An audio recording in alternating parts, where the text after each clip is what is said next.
Estamos aqui em frente ao cemitério Santo Inácio, um dos dois cemitérios da cidade de Lajedo, uma das muitas cidades do estado de Pernambuco. Logo mais nós teremos o Dia de Finados, que no calendário é dedicado aos mortos, celebrado no Brasil e em grande parte do mundo.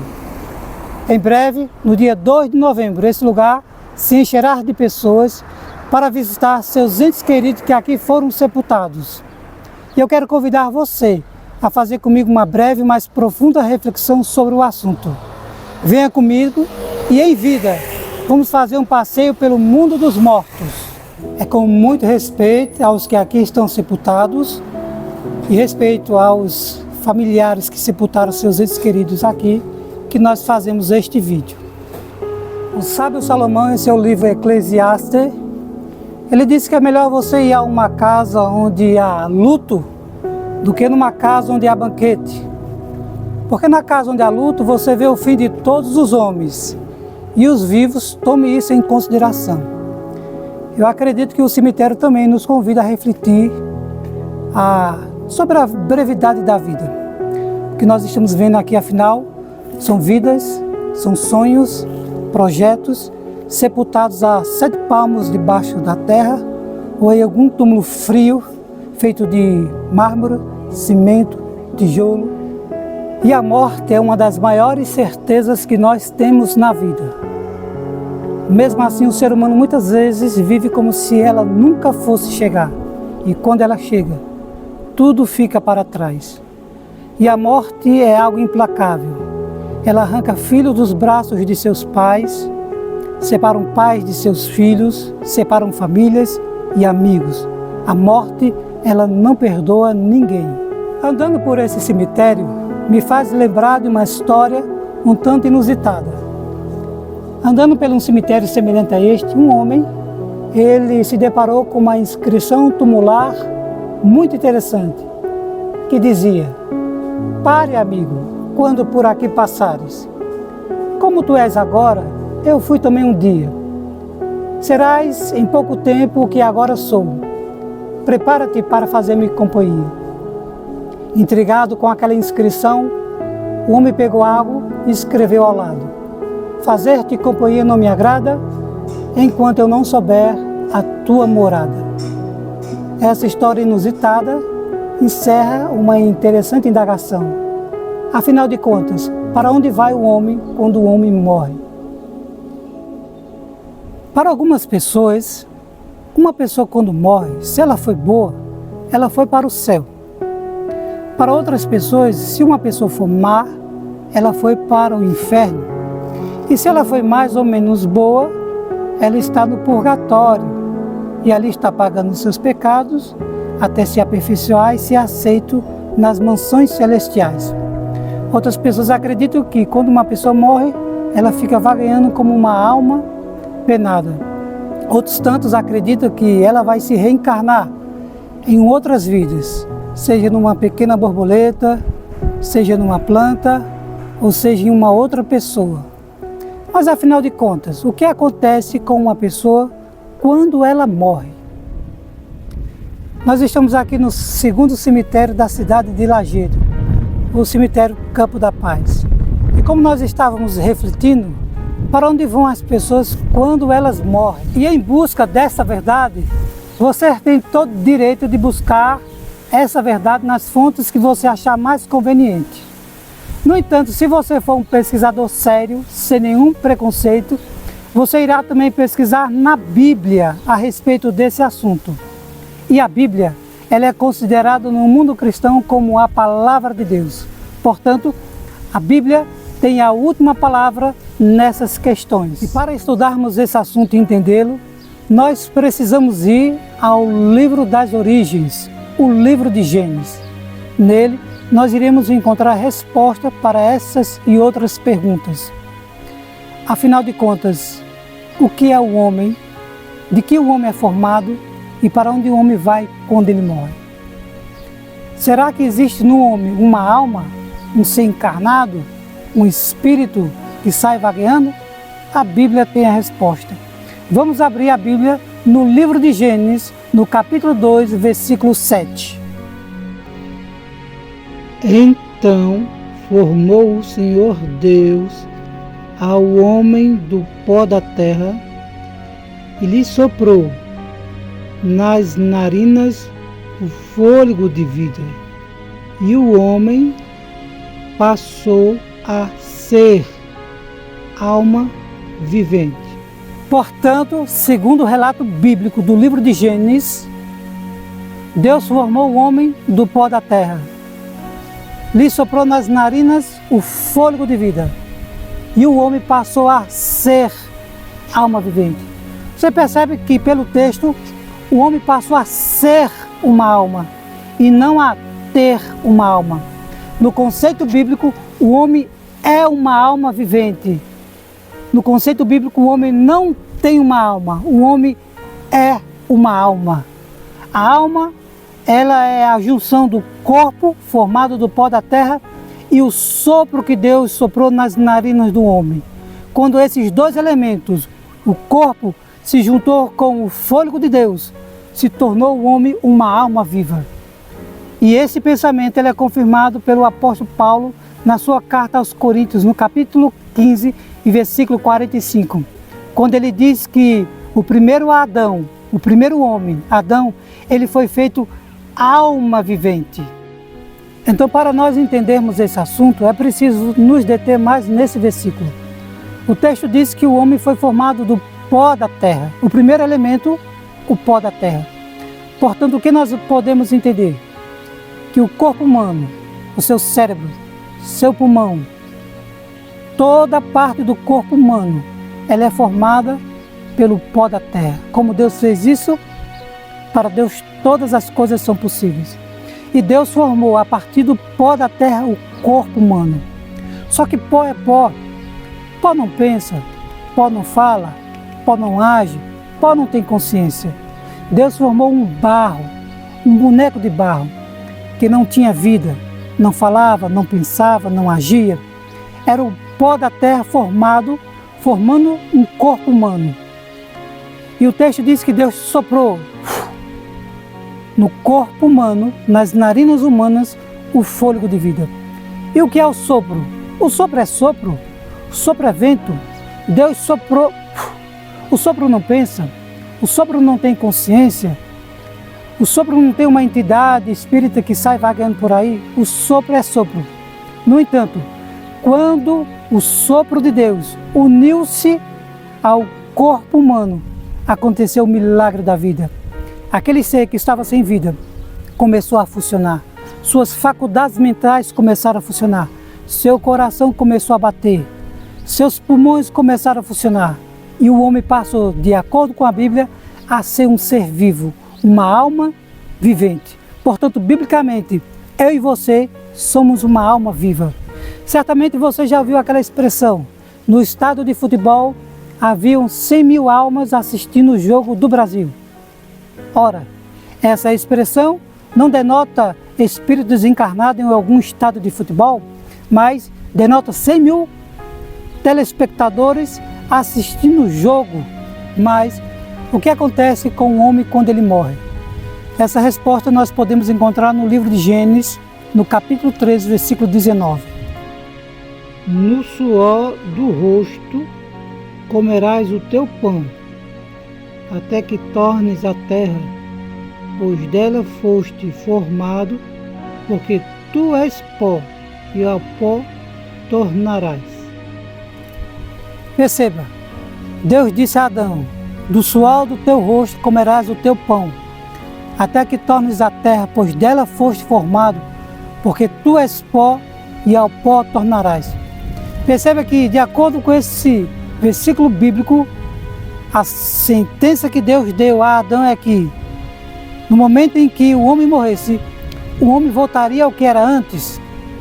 Pó, do suor do teu rosto comerás o teu pão, até que tornes a terra, pois dela foste formado, porque tu és pó, e ao pó tornarás. De acordo com a Bíblia, o homem volta na morte à mesma condição que ele tinha antes de vir à existência. Então, de acordo com este verso, de Gênesis 3,19. Do suor do teu rosto comerás o teu pão, até que tornes a terra, pois dela foste formado, porque tu és pó, e ao pó tornarás.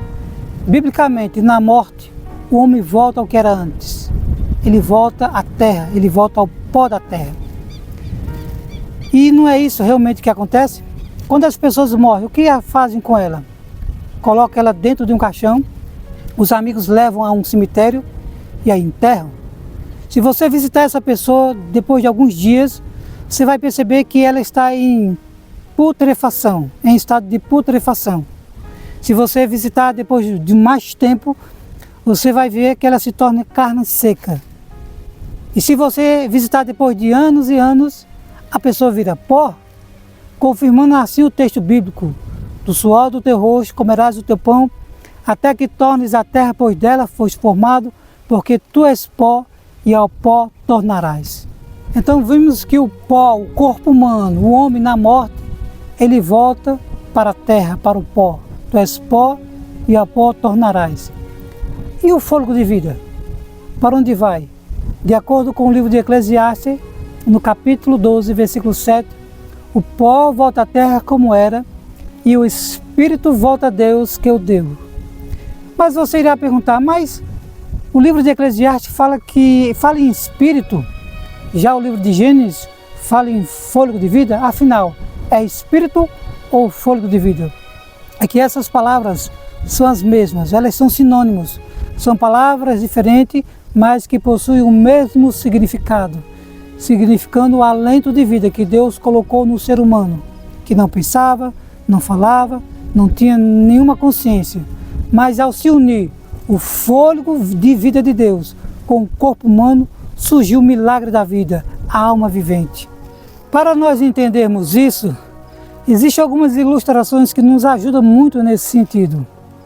Imaginemos, por exemplo, uma cadeira. De que é formada a cadeira? A cadeira é formada por madeiras e prego. A cadeira só existe porque existe a união de madeira e prego. No momento em que eu separar a madeira dos pregos, o que acontece com ela? A cadeira deixa de existir. A cadeira não foi para o céu, não foi para nenhum outro lugar, ela simplesmente deixou de existir. Porque a cadeira só existe se houver união entre madeira e pregos. Uma outra ilustração que nos ajuda a entender é sobre as cores. Nós sabemos que a cor verde é o resultado da união do azul com o amarelo. Quando nós usamos e unimos o azul e o amarelo, nós temos a cor verde. Perceba que o verde não tem verde. O verde é o resultado da união do azul com o amarelo. Se eu pudesse separar a cor azul da cor amarela, o verde deixaria de existir, o verde não subiria para o céu, não ficaria vagueando por aí, simplesmente deixaria de existir. Um outro exemplo que nos ajuda a entender esse assunto é a questão da luz que nós temos em casa. A luz, ela é a união entre a lâmpada e a energia elétrica que vem pelos fios. A lâmpada não é luz, a energia elétrica também não é luz. Mas quando nós unimos esses dois elementos, a lâmpada com a energia elétrica, acontece a maravilhosa experiência da luz. E quando nós separamos esses dois elementos, energia elétrica da lâmpada, a luz simplesmente deixa de existir. A luz não foi para o céu, a luz não ficou vagueando por aí, a luz não foi para nenhum outro lugar, simplesmente ela deixa de existir. Porque a luz só existe se houver união entre esses dois elementos, lâmpada e energia. Assim também o homem, como um ser vivente, como um ser pensante e consciente, ele só existe se houver essa união entre o corpo humano formado por Deus e o fôlego de vida que Deus soprou nas suas narinas. A partir do momento em que há essa união, forma-se a alma vivente. A partir do momento em que há essa separação entre o corpo humano e o fôlego de Deus, o homem simplesmente deixa de existir como um ser consciente. O homem não vai para o céu, o homem não vai para o inferno, o homem não fica vagueando por aí. O homem simplesmente deixa de existir como um ser consciente e pensante, mas o que os mortos sabem na morte? Quais são os seus projetos? Quais são as suas recompensas? O que os mortos fazem aqui neste mundo após a sua morte? A obra a ser realizada no mundo em que eles vão? O livro de Eclesiastes responde a essa e muitas outras perguntas. No livro de Eclesiastes, no capítulo 9, versículo 5, está escrito o seguinte: porque os vivos sabem que hão de morrer, mas os mortos não sabem coisa nenhuma, nem tampouco terão eles recompensa, porque a sua memória jaz no esquecimento. Amor, ódio, inveja para eles já pereceram, para sempre não têm eles parte em coisa alguma do que se faz debaixo do sol. Tudo quanto vier à mão para fazer, fazei conforme as tuas forças. Porque no além para onde tu vais, não há obra, nem projeto, nem conhecimento, nem sabedoria alguma. Então, de acordo com o texto que nós acabamos de ler, os mortos não sabem coisa alguma. Eles nem sequer sabem que estão mortos, porque a sua memória jaz no esquecimento. Os seus sentimentos, como ódio, amor e inveja, para eles pereceram. E eles não têm parte em coisa alguma das coisas que se realizam aqui debaixo desse sol. Porventura, podem os mortos louvar o Senhor no mundo dos mortos? De acordo com o livro de Salmos, Salmos 115, versículo 17. Os mortos não louvam o Senhor, nem os que descem à região do silêncio. Pode alguém que morreu voltar à sua família? Um pai de família que faleceu, ele pode voltar a visitar a sua casa, a sua família? De acordo com o livro de Jó, não. Porque o livro de Jó, no capítulo 7, versículo 9 e versículo 10, diz o seguinte: tal como a nuvem se desfaz e passa, aquele que desce à sepultura jamais tornará a subir, nunca mais tornará à sua casa, nem o lugar onde habita o conhecerá jamais. E você me dirá, mas alguém foi a uma sessão espírita e nessa sessão espírita ela teve contato com um ente falecido. Talvez você me dirá, mas eu conheço alguém que teve um sonho e nesse sonho a pessoa que morreu voltou e se comunicou comigo. Talvez você me diga que um ente querido, um falecido seu, apareceu em algum momento da noite e conversou com você. Eu não estou questionando a sua sinceridade, mas temos que ir para o que a palavra de Deus ensina. E a palavra de Deus ensina que os mortos, eles não têm comunicação com os vivos.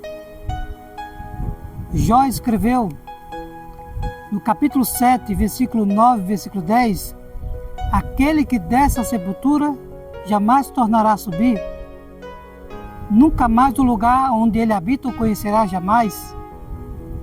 Então, se o morto não pode voltar a se comunicar com os vivos, como explicar essas supostas aparições de pessoas falecidas? Há uma resposta para isso? Sim. Como eu disse, não questiona a sua sinceridade, mas não pode ser a pessoa falecida.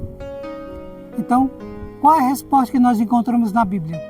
Primeiramente, temos que entender que existem proibições na Bíblia no que diz respeito à tentativa do ser humano se comunicar com pessoas falecidas.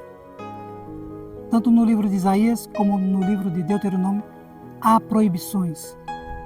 E o texto diz que quem tenta comunicar-se com os mortos ou pratica esta arte, a Bíblia chama de abominação. Então, aos olhos de Deus, é a abominação a tentativa de comunicar-se com pessoas falecidas. Eu vou ler os 2 versos que falam sobre isso.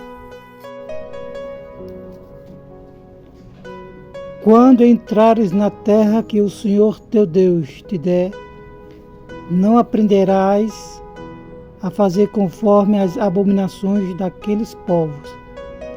Não se achará entre ti quem faça passar pelo fogo seu filho ou a sua filha, nem adivinhador, nem prognosticador, nem agoureiro, nem feiticeiro, nem encantador, nem necromante, nem mágico, nem quem consulte os mortos. Pois todo aquele que faz tal coisa é abominação ao Senhor. E por estas abominações o Senhor teu Deus as lança de diante de ti. Perfeito serás para com o Senhor teu Deus, porque estas nações que hás de possuir, ouve os prognosticadores e os adivinhadores, porém a ti o Senhor teu Deus não permitiu tal coisa. Quando vos disserem consultai os necromantes e os adivinhos, que chireiam e murmuram, acaso não consultará o povo ao seu Deus? A favor dos vivos, se consultarão os mortos? A lei e ao testemunho, se eles não falarem desta maneira, jamais verão a alva. No livro do Apocalipse, no capítulo 12, versículo 7, é-nos dito que houve uma guerra no céu. Miguel, junto com os seus anjos, pelejou contra o dragão e seus anjos. Nessa batalha, Miguel foi vitorioso. E Miguel expulsou o dragão com a terça parte de seus anjos. E o dragão e seus anjos, que a Bíblia chama de Satanás e demônios, eles foram expulsos para essa terra. E o texto diz que Satanás, ele seduz o mundo, ele engana, sim. Satanás tem procurado levar o ser humano a se desviar da clara palavra de Deus. A Bíblia diz que o morto, ao descer à sepultura, ele fica num estado de inconsciência, em um sono sem consciência e sem sonhos. Mas Satanás diz que é possível a comunicação com os mortos. Deus proibiu a comunicação com os mortos justamente por causa disso, uma vez que os mortos não podem se comunicar com os vivos, que estão inconscientes em seus túmulos. Satanás se prevalece dessa situação e tenta enganar as pessoas que acreditam nessa possibilidade. Portanto, ele tem aparecido em sessões espíritas, ele tem aparecido nas histórias de folclore que os nossos pais contaram, para enganar, para iludir, para fazer com que o homem creia que na morte pode haver uma segunda oportunidade, que o homem não morre, que a alma é imortal. Ele está perpetuando o seu ensino que ele ensinou a Eva e levou ao pecado.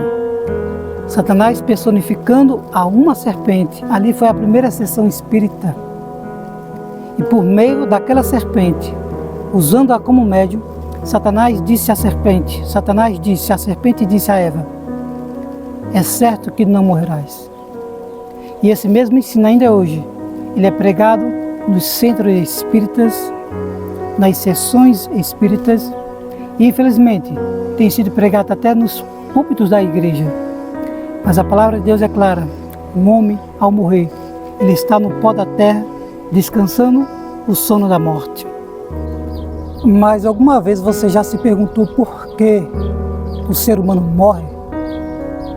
De acordo com uma das cartas que Paulo escreveu aos irmãos que moravam em Roma, na carta aos Romanos, no capítulo 5, versículo 12, Paulo diz que por um só homem entrou o pecado do mundo e pelo pecado a morte, assim a morte passou a todos os homens, porque também todos os homens pecaram.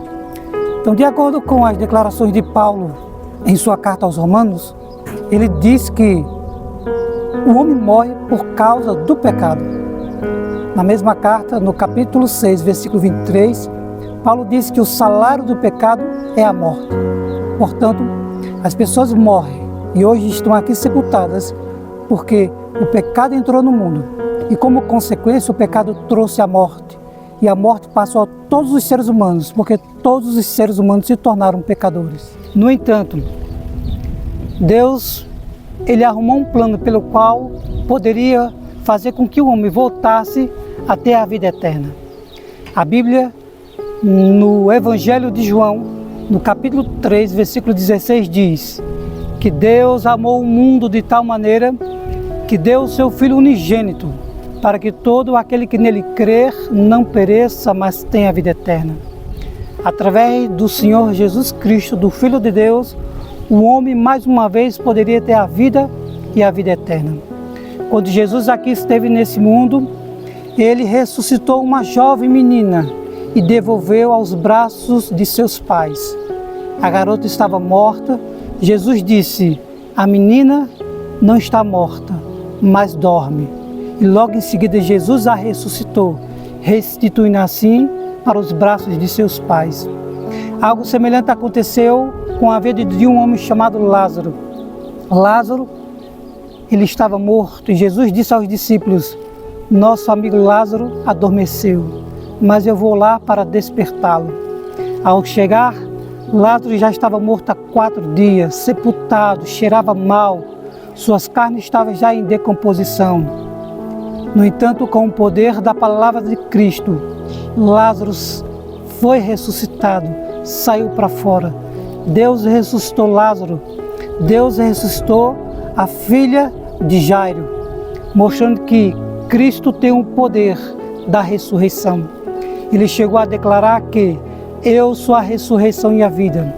Quem crê em mim, ainda que morra, viverá. De acordo com essa declaração, a ressurreição, ela é possível por meio do Senhor Jesus Cristo. A vida eterna é possível por meio de Cristo. Eu sou a ressurreição e a vida, disse Jesus. Quem crê em mim, ainda que morra, viverá. De acordo com essas palavras, o homem pode obter vida através do Senhor Jesus Cristo. Jesus veio a este mundo para nos dar vida e vida em abundância. Portanto, a morte, ela não precisa ser o fim. Jesus falou no Evangelho de João, no capítulo 5, e versículo 28 e 29, o seguinte: não vos maravilheis disto, porque vem a hora em que todos que se acham nos túmulos ouvirão a voz do Filho de Deus e sairão. Quem fez o bem sairá para a ressurreição da vida, e quem fez o mal para a ressurreição do juízo. De acordo com essas palavras, nesse cemitério existe apenas 2 classes de pessoas, que é distinguida pelo próprio Cristo como pessoas que fizeram bem e pessoas que fizeram mal. Podemos fazer distinção de pessoas aqui na vida, mas na morte só existe 2 tipos de pessoas. De acordo com Jesus, pessoas que fizeram bem e pessoas que fizeram mal. E por ocasião da sua vinda, os mortos, todos que se acham nos túmulos, ouvirão a sua voz e sairão. Portanto, os mortos voltarão a viver. E quem fez o bem sairá para a ressurreição da vida, mas quem fez o mal sairá para a ressurreição do juízo. Portanto, no cemitério encontramos essas 2 classes de pessoas. Pessoas que fizeram bem e na ressurreição sairão para a ressurreição da vida, e as pessoas que praticaram o mal sairão para a ressurreição do juízo, a ressurreição da condenação. Na sua primeira carta escrita aos cristãos de Tessalônica, no capítulo 4, versículo 16, Paulo diz: porquanto o Senhor mesmo, dada a sua palavra de ordem, e ouvida a voz do arcanjo, e ressoada a trombeta de Deus, descerá dos céus, e os mortos em Cristo ressuscitarão primeiro. E nós, os vivos, os que ficarmos, seremos arrebatados juntamente com eles entre nuvens para o encontro do Senhor nos ares. E assim estaremos para sempre com o Senhor. Com essas palavras, o apóstolo Paulo, ele fala da mais linda e bendita das esperanças, da volta do Senhor Jesus Cristo. que virá em poder e grande glória, e por ocasião de sua volta, Cristo ressuscitará os seus filhos. Cristo ordenará para que a terra, os sepulcros, os cemitérios, as covas, devolvam os mortos que ali estão. Chegará um dia em que este lugar aqui será o lugar mais feliz da face da terra. Será o dia em que os filhos serão entregues mais uma vez aos braços de seus pais. Pais poderão rever seus filhos, filhos poderão rever seus pais. Famílias há muito tempo separadas pela morte poderão se reencontrar. Amigos separados pela morte irão se reencontrar. Casais separados pela morte irão se reencontrar. E nesse dia glorioso, em que as famílias poderão se reencontrar e se abraçar, uma força maior do que a força da gravidade nos levará para o céu, para encontrarmos com o Senhor Jesus Cristo nas nuvens do céu. E assim estaremos para sempre com o Senhor. Com essas palavras, Jesus mostra que a morte não é o fim. Portanto, meu amigo, minha amiga, se eu estou falando para alguém que perdeu um ente querido, eu quero dizer para você que a morte não é o fim. Há esperança mesmo em meio à morte. Sim, a terra devolverá os seus mortos. O ser humano voltará à vida. E você, mãe, poderá rever seu filho que a morte o levou. Você, filho, poderá rever seu pai, a sua mãe, alguém que você amava. Se a morte levou alguém que você amava, e isso lhe causa sofrimento até os dias de hoje, você não tem mais vontade de viver por causa disso, saiba que Cristo voltará e por ocasião da sua volta, Ele irá ressuscitar nosso ente querido que se foi. Haverá um grande reencontro, poderemos rever as pessoas que nós perdemos na morte. Portanto, a morte deve ser apenas encarada como um sono, em que haverá um despertar. Cristo irá despertar os mortos, irá reunir as famílias, e Cristo irá nos levar para nos encontrarmos com Ele no céu, e assim estaremos para sempre com o Senhor. Ah, meu amigo, minha amiga, como eu gostaria que em seu coração essa bendita esperança batesse forte, a esperança para nós que perdemos nossos entes queridos. A morte não é o fim. E se nós desejarmos e fizermos os preparativos necessários, nós estaremos nesse grande encontro para sermos arrebatados junto com os nossos familiares, para encontrar com o Senhor Jesus Cristo nas nuvens dos céus. E assim estaremos para sempre com o Senhor. Estaremos com o Senhor num lugar onde não haverá mais pranto, sofrimento, não haverá mais morte, porque todas essas coisas serão passadas. E nesse momento eu convido você a tomar uma decisão ao lado do Senhor Jesus Cristo. Aceite Jesus como seu Senhor e Salvador. Creia que Deus enviou Jesus Cristo a esse mundo para morrer pelos nossos pecados. E todo aquele que em Cristo crê não será confundido. Jesus é a ressurreição e a vida. Jesus é a vida. Sem Jesus, a vida não tem sentido. A vida só passa a ter sentido na vida de um homem e de uma mulher quando ele encontra Jesus, abre-lhe o coração e permite que Jesus seja o Senhor e Salvador de sua vida. E esse é o convite que eu faço para você nesse momento. Para que você abra o seu coração e permita que Jesus seja o Senhor e Salvador da sua vida. Aceite a Jesus, abre-lhe o coração, tome as decisões necessárias para estar ao lado de Jesus, para que quando Ele voltar nas nuvens do céu, não como um mendigo, não como um homem de dores, mas como Rei dos reis e Senhor dos senhores, você e eu possamos estar preparados para vivermos ao lado de Jesus e ao lado da nossa família por toda a eternidade. Esse é o seu desejo. Eu gostaria que você orasse comigo agora. Pai querido, muito obrigado por essa bendita esperança. Talvez nesse momento eu esteja falando para alguém que perdeu um ente querido e até os dias de hoje sofre com isso. Pai amado, que esse coração encontre conforto na Tua Palavra. Dá-nos a certeza, Senhor, das tuas palavras em nossa vida. Que essa bendita esperança bata forte no nosso coração, para que quando o Senhor voltar em poder, glória e majestade, possamos ser levados para o céu, para nos encontrarmos contigo e termos a alegria de ver nosso ente querido, nosso filho, nosso pai, algum amigo, alguém que nós perdemos. Termos a alegria de reencontrar essa pessoa e dar um forte abraço e vivemos para sempre num mundo onde não haverá luto, pranto, sofrimento ou morte. Muito obrigado, Senhor, por essas promessas. A Ti entregamos o nosso coração, na certeza das Tuas palavras, pois Tu és fiel e verdadeiro.